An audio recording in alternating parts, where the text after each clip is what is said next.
ప్రభువైన యేసుక్రీస్తు నామములో మీ అందరికీ శుభములు. प्रभु यीशु मसीह के नाम में आप सभी को जय मसीह की। ప్రియ సహోదరి సహోదరులారా, प्रिय भाई और बहनों, ఈ రోజు మన ముఖ్య వచనము आज के दिन का हमारा मुख्य वचन है యెహోషువ గ్రంథము 3వ అధ్యాయము 7వ వచనం. यहोशू का किताब उसका 3रा अध्याय 7 वचन। అక్కడ ఈ విధంగా రాయబడింది. वहाँ पर इस प्रकार लिखा है, तब यहोवा ने यहोशू से कहा, आज के दिन से मैं सब इजरायलियों के सम्मुख तेरी प्रशंसा करना आरंभ करूंगा, जिससे वे जान ले कि जैसे मैं मूसा के संग रहता था वैसे ही मैं तेरे संग भी रहूं। దేవునికి స్తోత్రం. హల్లెలూయా. प्रभु की स्तुति हो, हालेलुया। దేవుని బిడ్డలారా, ఇక్కడ దేవుడు స్పష్టంగా యెహోషువతో మాట్లాడుతున్నాడు. परमेश्वर के बेटों, यहाँ पर परमेश्वर यहोशू से यहाँ पर स्पष्ट रीति से बात करता है। ఏమని మాట్లాడుతున్నాడు అంటే, क्या बात कर रहा है बोले से, యెహోషువ నువ్వు భయపడకు, यहोशू तू मत डर, నేను మోషేకు తోడుగా ఉన్నట్లు నీకు కూడా తోడుగా ఉంటా. जैसे मैं मूसा के संग था वैसे मैं तेरे संग रहूंगा। ఈ రోజు నిన్ను సర్వజనాంగమైన ఇజ్రాయెల్ ఎదుట నిన్ను గొప్ప చేస్తాను అని చెప్పేసి దేవుడు మాట్లాడుతున్నాడు. आज के दिन मैं इस्राएलियों के बीच में, सबके बीच में मैं आपको महान करूंगा करके परमेश्वर बात कर रहा है। ఎప్పుడు మాట్లాడాడు అనేది ఒకసారి ఆలోచన చేస్తే, कब बात की है इसके विषय में यदि सोचते हैं तो అసలు అక్కడి సిచ్యువేషన్ ని, అక్కడ సందర్భాన్ని మనం ఆలోచన చేస్తే, वहाँ के परिस्थिति और वहाँ के संदर्भ के विषय में हम सोचने से అసలు దేవుడు ఎందుకు యెహోషువతో ఇలా మాట్లాడుతున్నాడు కావచ్చు. वहाँ पर क्यों परमेश्वर यहोशू से बात कर रहा है। భయపడకు అన్నాడు मत डर बोला, అంటే దాని అర్థము యెహోషువ భయపడుతున్నాడు కావచ్చా? इसका मतलब यहोशू डर रहा है क्या? నేను నీకు తోడుగా ఉంటా అంటున్నాడు. मैं तेरे साथ रहूंगा बोल रहा है। అంటే దాని అర్థం యెహోషువ నాకు ఎవరు లేరు అని ఇట్లా ఏమన్నా గుబులు చదువుతున్నాడా? इसका मतलब मेरे साथ कोई भी नहीं है करके यहोशू चिंता में है क्या? దాని అర్థం ఏంటిది కావచ్చు? उसका अर्थ क्या होगा? ఏ సందర్భంలో ఎప్పుడు దేవుడు యెహోషువతో ఈ మాట దేవుడు పలికాడు కావచ్చు? कौन से संदर्भ में, किस परिस्थिति में यहोशू से परमेश्वर ने बात किया होगा? ఇది మనం ఆలోచన చేస్తే, इसके विषय में यदि हम सोचते हैं तो దేవులారా, ఇజ్రాయెల్ ప్రజలు మరి 400 సంవత్సరాల ఐగుప్తు దేశంలో బానిసలుగా ఉన్నారు. मेरे प्रियो, हम देखते हैं कि इस्राएल लोग 400 साल इस मिस्र की गुलामी में थे। దేవుడు మోషే ద్వారా వారిని బయటికి విడిపించాడు. परमेश्वर ने मूसा के द्वारा उन्हें बाहर निकाल लाया। మోషే సర్వజనంగమైన ఇజ్రాయెల్ ప్రజలను పట్టుకొని మరి బయటికి వచ్చి దేవుడు ఆ కానాను యాత్ర నిమిత్తమై వాళ్ళందరిని ముందుకు నడిపిస్తూ వచ్చాడు. परमेश्वर की योजना के अनुसार मूसा ने इस्राएलियों को मिस्र से निकाल कर वो कनान देश की ओर उनकी अगुवाई करता चला रहा था। మరి ఆ యాత్రలో మరి మోషే అనేకమైన సమస్యలను పరిస్థితులు ఎదుర్కొన్నాడు. उस यात्रा के बीच मूसा बहुत सारी समस्याओं का सामना करता था। 40 సంవత్సరాలు యెహోషువ మరి మోషేతో ఉండి పరిచర్య యొక్క అనుభవాల్ని కళ్ళకు కట్టినట్టుగా చూశాడు. 40 साल यहोशू मूसा के साथ रहकर वो अगुवाई की 40 साल कैसे चलाना चाहिए वो सारी बातों को वो सीख लिया था। ఆయన స్పష్టంగా చూసినట్టుగా మనం చూడగలం. वो स्पष्ट रीति से देखा करके हम देखते हैं। మరి మోషే ప్రార్థించగా దేవుడు ఇజ్రాయెల్ ప్రజలకు బండ నుంచి నీళ్ళించాడు. जब मूसा ने प्रार्थना किया, परमेश्वर ने इस्राएलियों को पत्थर में से पानी को दिया। మోషే ప్రార్థించినప్పుడు ఇజ్రాయెల్ ప్రజలకు పరలోకం నుంచి మన్నాను కురిపించి వాళ్ళకు భోజనంగా తినిపించాడు. मूसा प्रार्थना करने के द्वारा परमेश्वर ने आकाश से मन्ना को गिराकर इस्राएल को खाना खिलाया। మరి మోషే ప్రార్థన చేస్తే చనిపోయిన వాళ్ళు కూడా ఆ రోజు బ్రతికింపబడ్డారు. मूसा प्रार्थना करने के कारण मरे हुए लोग भी उस समय में जीवे उठे। మరి ఆ విధంగా గొప్ప కార్యాలు ప్రజల మధ్యలో జరిగించినప్పటికీ కూడా उस समय में परमेश्वर ने अद्भुत काम लोगों के बीच में करने के बावजूद भी ప్రజలు మరి మోషేను కింద మీద చేశారు. उस कारण भी प्रजा, बहुत सारे लोग जो थे वो मूसा को नीचे ऊपर कर रहे थे। మోషే ఆ విషయాలని, ఆ సందర్భాలని తట్టుకోలేకపోయాడు. కొన్ని సందర్భాల్లో मूसा उन सारी चीजों को, उन परिस्थितियों को सहन नहीं कर पाया। ఇవన్నీ యెహోషువ చూస్తూ వచ్చాడు. ये सारी चीजें यहोशू देखते आ रहा था। మరి ఒక సమయం వచ్చింది, परंतु एक समय आया, మోషే యొక్క సేవ అంతా సమాప్తమైంది. उस समय मूसा का सेवा जो था समाप्त हो गया। దేవుడు చెప్పాడు నువ్వు కానాన్లో అడుగు పెట్టద్దు అని. परमेश्वर ने बोला तू कनान में पैर नहीं रखना, నువ్వు ఈ నెబో పర్వతం మీదే చనిపోతావు అని. तू नबोत के पर्वत पर मर जाएगा। అలా ఈ యొక్క మోషే సేవ సమాప్తి పూర్తి చేయబడిన తర్వాత उस प्रकार मूसा की सेवा समाप्ति के बाद ఆ యొక్క అభిషేకము, ఆ యొక్క అధికారము, ఆ సేవా పరిచర్య అంతా కూడా యెహోషువ చేతిలో పెట్టబడింది. वो सारा अधिकार, वो सारा काम, वो जो जिम्मेदारी थी, वो सब यहोशू के हाथ में दिया गया। ఇప్పుడు యెహోషువ భయపడుతున్నాడు. अभी यहोशुआ डर रहा है। నా నాయకుడైన మోషేతోనే కాలేదు ఇజ్రాయెల్ ప్రజలను సంభాలించడము, నడిపించడము. इस्राएल के गुरु ने, मेरे गुरु को इस्राएल लोगों को चलाने के लिए बहुत सारी समस्याओं का सामना करना पड़ा। మరి ఇది నాతోనే అవుతుందా ये मेरे द्वारा होगा क्या అని చెప్పి భయపడుతున్నాడు. ये देखकर डर रहा है। మరి ఇంత ముందు మోషే ఉండే, इसके पहले मूसा था, మరి ఇప్పుడు నాతో మోషే లేడు अभी मेरे पास मूसा नहीं है, అని భయపడుతున్నాడు. वो डर रहा है। మరి నా మాట ఇజ్రాయెల్ ప్రజలు వింటారా? मेरी बात इस्राएल के लोग सुनते क्या? వాళ్ళు నాకు లోబడతారా? वो मेरी आज्ञा को मानेंगे क्या? వాళ్ళు నా మాటను అనుసరించి నడుచుకుంటారా? वो मेरे बातों को सुनकर चलेंगे क्या? ఇవన్నీ మనసులో పెట్టుకొని ये सारे बातें मन में रखकर యెహోషువ భయపడుతున్నాడు. यहोशुआ डर रहा है। ఆ సమయంలో దేవుని వాక్కు, దేవుని యొక్క ప్రత్యక్షత యెహోషువ దగ్గరికి వచ్చింది. उस समय में परमेश्वर का एक वचन यहोशू के पास आया। దేవులారా, మన జీవితాల్లో కూడా అనేకమైన సమస్యలు ఉండే ఉంటాయి. मेरे प्यारे प्रियो, हमारे पास भी बहुत सारी समस्या होंगे। కుటుంబాన్ని నడిపించడానికి కావచ్చు, परिवार को चलाने के लिए हो सकते हैं, వ్యక్తిగత జీవితాన్ని నడిపించుకోవడానికి కావచ్చు, व्यक्तिगत जीवन को चलाने के लिए हो सकता है, లేకుంటే సంఘాలను నడిపించడానికి కావచ్చు. हो सकता है कलीसिया को चलाने के लिए हो सकता है। మనకు కూడా అనేకమైన సమస్యలు, పరిస్థితులు అనేటివి ఉంటాయి. हमको भी बहुत सारी समस्या परिस्थितियां रहते हैं, కానీ దేవుని వాక్యం వైపు మనం చూడాలి. परंतु परमेश्वर की वचन की ओर हम देखें। ఇక్కడ దేవుని యొక్క వాక్యము యెహోషువ ఎదుట యెహోషువకు ప్రత్యక్షపరచబడినట్టుగా కనబడుతున్నది. यहाँ पर परमेश्वर का वचन स्पष्ट रूप से यहोशू के लिए आया जैसा हम देखते हैं। దేవుడు అంటున్నాడు యెహోషువతోని, परमेश्वर बोलता है यहोशू से, యెహోషువ భయపడకు, यहोशुआ मत डर, నేను మోషేకు తోడుగా ఉన్నట్లు నీకు కూడా తోడుగా ఉంటా. जैसे मैं मूसा के संग था मैं तेरे संग भी रहूंगा। నేను ఇజ్రాయెల్ సర్వజంగమైన ఇజ్రాయెల్ ఎదుట నిన్ను గొప్ప చేస్తాను అంటున్నాడు. मैं सारे इस्राएल के बीच में तुझे महान करूंगा करके कहता है। నేను నిన్ను గొప్ప చేసినట్టుగా ప్రజలందరూ తెలుసుకొని వాళ్ళు నీ ఆధీనంలో ఉంటారు అని చెప్తున్నాడు.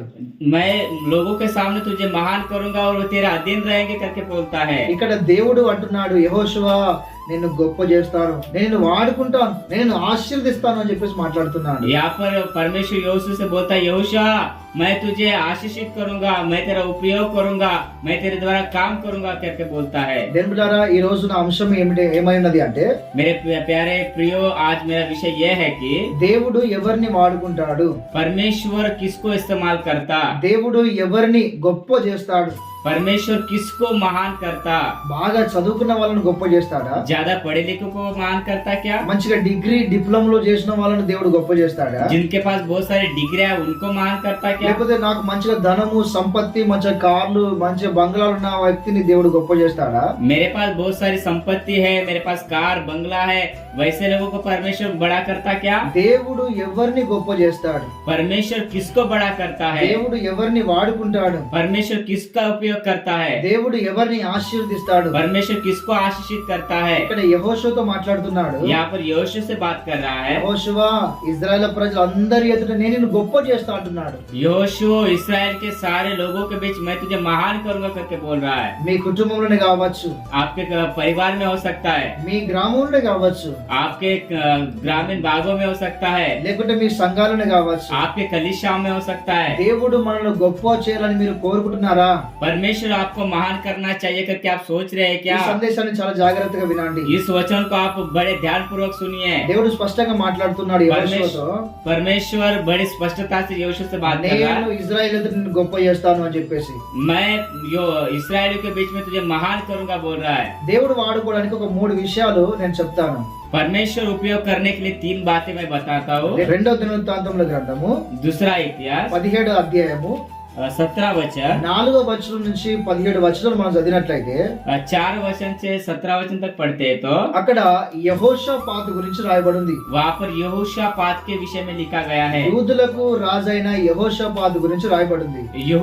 यहूदियों का राजा यहोशापात के विषय में लिखा गया है। యెహోషాపాతు యూదులను పరిపాలిస్తున్న ఆ సమయమందు यहोशापात यहूदियों का अगुवाई करते समय में మరి యూదులందరినీ పిలిచి यहूदी सभी को बुलाकर సారే జనాంగమైన యూదులారా వినండి, सारे यहूदी के लोगों सुनो करके बोलता है, మన యుద్ధంలో మన సేవలో మనకు విజయం ఇచ్చింది యెహోవా దేవుడు.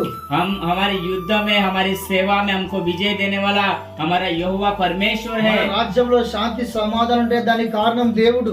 हमारे राज्य में शांति और समृद्धि रहने का कारण परमेश्वर है। ఈ రోజు దేవుని వాక్యం ఇంత చక్కగా మనకు ప్రకటించబడుతుందో దీనికి దేవుడే కారణం. आज हमारे मध्य में प्रभु का वचन बड़े अच्छी तरह से प्रचार किया जा रहा है, इसका कारण केवल परमेश्वर है। దేవుడు మన అందరినీ వాడుకోవడానికి కారణం ఏంటో తెలుసా? प्रभु हम सभी को इस्तेमाल करने का कारण क्या है मालूम है? మనము ఆయన్ని ఆశ్రయించితిమి గనుక దేవుడు మనకు ఇంత గొప్ప కార్యములు చేసెను అని యెహోషాపాతు మాట్లాడతాడు. हम प्रभु के शरण लेने के कारण परमेश्वर ने हम इन सारी चीजों में आशीषित किया। నేను దేవుణ్ణి ఆశ్రయించాను అని మాట్లాడుతున్నాడు. मैं परमेश्वर को शरण लिया करके बोल रहा है। మనకు సమస్యలు వచ్చినప్పుడే గాని, हमको समस्या आने के बाद, మనకు ఎలాంటి పరిస్థితులు వచ్చినప్పుడే గాని, हमें किसी भी प्रकार की परिस्थिति आने के बाद, వ్యతిరేకతలు వచ్చినప్పుడే గాని, विरोध आने के बाद దేవుని బిడ్డలారా దేవుణ్ణి ఆశ్రయించే వారమై ఉండాలి. हम मेरे प्यारे प्रियो हम परमेश्वर को शरण लेने वाले होना। మనము ప్రతి సమయంలో మనం దేవుణ్ణి స్తుతిస్తున్నాము, ఆరాధిస్తున్నాము, ప్రార్థిస్తున్నాము, దేవుని ఆశ్రయిస్తాము అంటాము కానీ సమస్య వచ్చినప్పుడు మాత్రము ఆశ్రయించిన దేవుణ్ణి మర్చిపోయి మిగతా వాటిని ఆశ్రయిస్తాము. हम लोग बोलते हैं कि जब अच्छा रहता है मैं प्रभु की स्तुति करूंगा, महिमा करूंगा, गौरव करूंगा, मैं प्रभु के साथ रहूंगा करके बोलते हैं, लेकिन जब परिस्थिति आती है, समस्या आते हैं, उस समय हम प्रभु पर निर्भर रहना चाहिए। దేవుళ్ళ అక్కడే మన భక్తి, అక్కడే మన విశ్వాసం, అక్కడే మన జీవితం అనేది కనబడుతుంది. वहाँ पर ही हमारा भक्ति, हमारा विश्वास, हमारा जीवन वो दिखाई देता है। కనుక మనము దేవుణ్ణి ఆశ్రయించే వారమై ఉండాలి. इसीलिए हम परमेश्वर के शरण लेने वाले होना। దేవునికి చెప్పకుండా యెహోషాపాతు ఎక్కడికి వెళ్ళలేదు ఎప్పుడు కూడా. परमेश्वर को बिना पूछे यहोशापात कहाँ पर भी नहीं गया। దేవునికి చెప్పకుండా దావీదు కూడా ఎక్కడికి వెళ్ళలేదు. परमेश्वर को बिना बताए बिना पूछे दाऊद भी कहाँ पर भी नहीं गया। అందుకే వాళ్ళ జీవితాలలో, వాళ్ళ సేవ పరిచయలలో, వాళ్ళ యుద్ధాలలో ఎప్పుడు కూడా ఓడిపోయినట్టు దాఖలలో కూడా లేదు.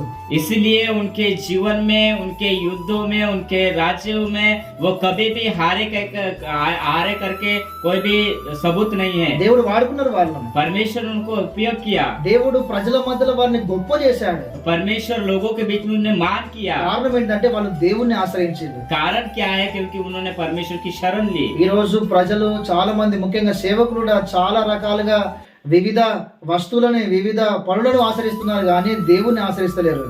आज के दिनों में हम देखते हैं बहुत सारे लोग और विशेष सेवक लोग भी वस्तुओं को, इन सारी चीजों की शरण ले रहे, लेकिन परमेश्वर की शरण में नहीं आ रहे। మనము దేవుణ్ణి ఆశ్రయించే వారమే ఉండాలి. हम परमेश्वर के शरण लेने वाले होना। రెండో విషయం ఏంటిదంటే दूसरी बात यह है, మత్తయి సువార్త 18వ అధ్యాయం 4వ వచనంలో मत्ती रचित सुसमाचार उसका 18 अध्याय 4 वचन में మరి ఇక్కడ యేసు ప్రభు స్పష్టంగా మాట్లాడుతున్నాడు.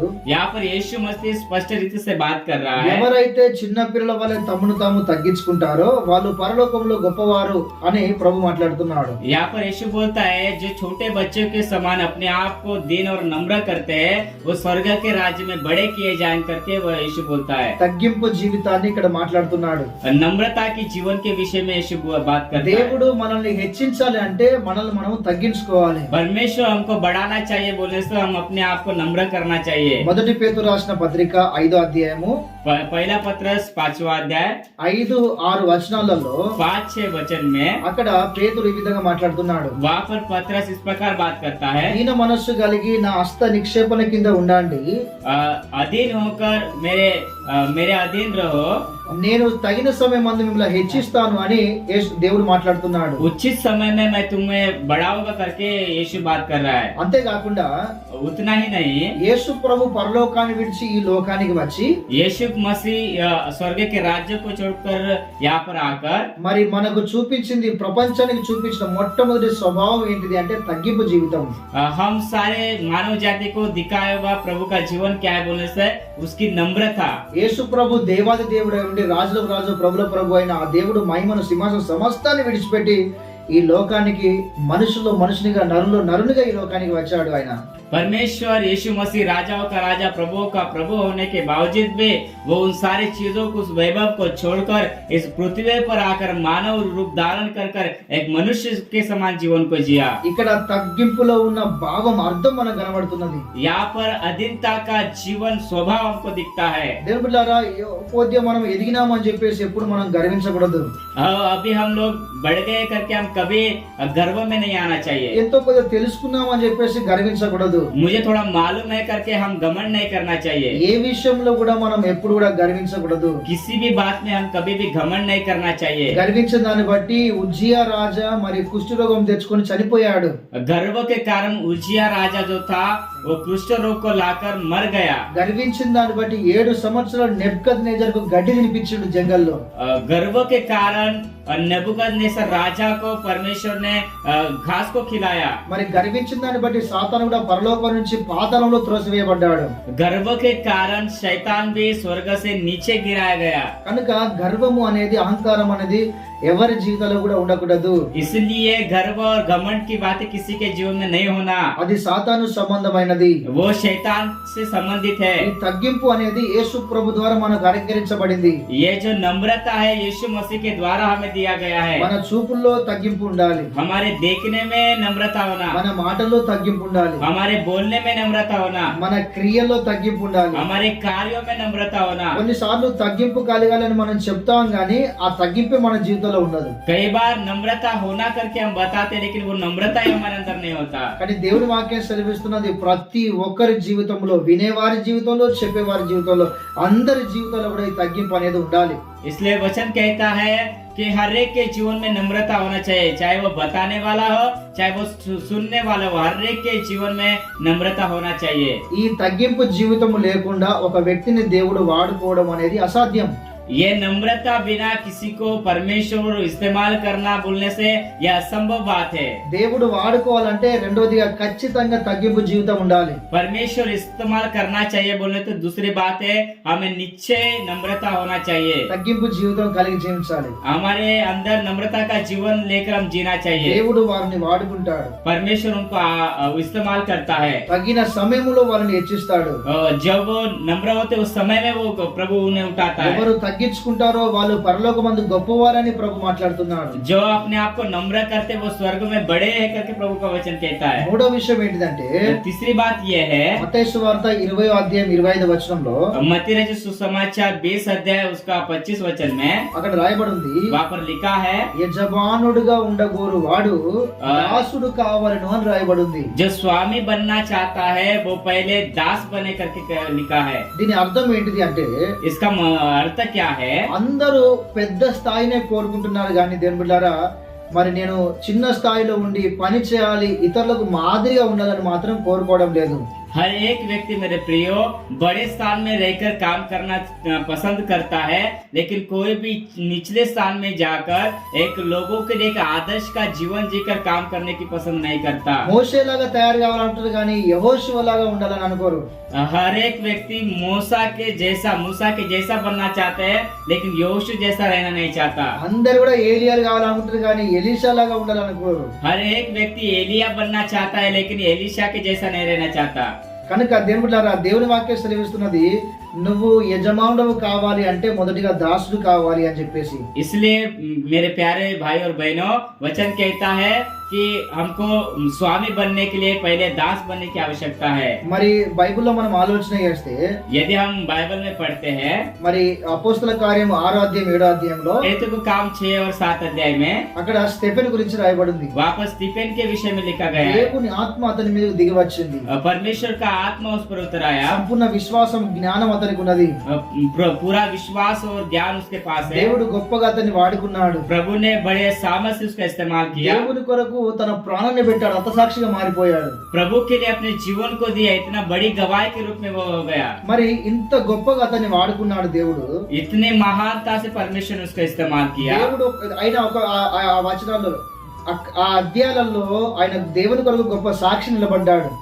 उस अध्याय में हम देखते हैं स्टीफनुस परमेश्वर के लिए लोगों के एक बड़ी गवाही के रूप में तैयार हुआ। మరి స్టెఫెన్ ఆ విధంగా వాడుకోవడానికి కారణం ఏంటిది అంటే परमेश्वर स्टीफनुस को उतना इस्तेमाल करने का कारण क्या है? तो మరి 6వ అధ్యాయంలో సేవకుల కొరకు అతడు చేసిన గొప్ప కార్యమే అతన్ని ఆ స్థితిలోకి తీసుకొని వెళ్ళింది. उसका कारण ये है कि 6 अध्याय में हम पढ़ते हैं कि वो सेवक लोगों के लिए जो सेवकाई को किया, उसके उस काम के कारण परमेश्वर ने उसे उस महान काम तक पहुंचाया। అందరూ ఏలీ లాగా కావాలి అనుకుంటున్నారు. हर एक एली के जैसा बनना चाहता है, కానీ సమూయేలు లాగా మందిరంలో ఉండి పరిచయం చేయాలని అనుకుంటలేరు.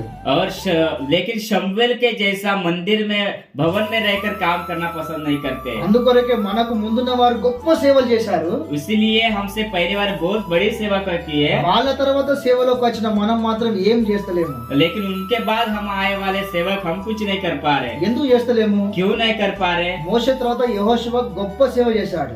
मूसा के बाद यहोशू बहुत बड़ी सेवकाई को किया। ఏలియా తర్వాత ఎలీషా గొప్ప సేవ చేశాడు. एलिया के बाद एलिशा बहुत बड़ी सेवकाई को किया। ఏలి తర్వాత సమూయేలు గొప్ప సేవ చేశాడు. एली के बाद शमूएल बहुत बड़ा काम को किया। మరి మన సేవకుల తర్వాత మనం ఎందుకు గొప్పగా సేవలు వాడబడతలేము? लेकिन हमारे सेवकों के बाद हम क्यों अच्छे सेवा में उपयोग नहीं किए जा रहे? ఎందుకు దేవుడు వాడుకుంటలేడు? क्यों प्रभु इस्तेमाल नहीं कर रहा? ఎందుకు వాడుకుంటలేడు? क्यों प्रभु इस्तेमाल नहीं कर रहा? మనిషిలో గర్వం అనేది వస్తున్నది.